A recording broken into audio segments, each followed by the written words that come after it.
এই বিড়ালকে কখনো আপনারা কষ্ট দিবেন না, বিড়ালকে আদর করবেন, বিড়ালকে ভালো মতো পুষবেন।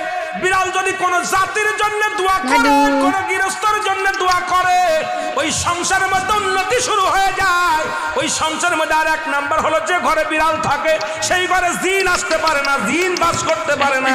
আর একটা ঘোষণা শুনে নেন, নবীজি বলে গেছেন, যে ঘরের মধ্যে বিড়াল ছানা বাস করে ওই ঘরের মধ্যে জিন জাতি প্রবেশ করতে পারে না।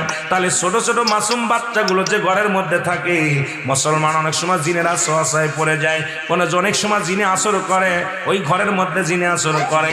যে ঘরের মধ্যে বিড়ালকে আদর করে বিড়াল থাকে, ওই ঘরের মধ্যে বিলাই বিড়াল বিড়াল বিলাই বিলাই, এইটা যার ঘরের মধ্যে আছে এই ঘরের মধ্যে দুষ্ট জিনেরা আসতে পারে না। জোরে জোরে চিল্লায় বলা যাবে না মারহাবা। একবার নবী সুলাইমান আলাইহিস সালাম শুনতে পাইলেন পাশের বাড়িতে একটা কুকুরকে কষ্ট দিয়ে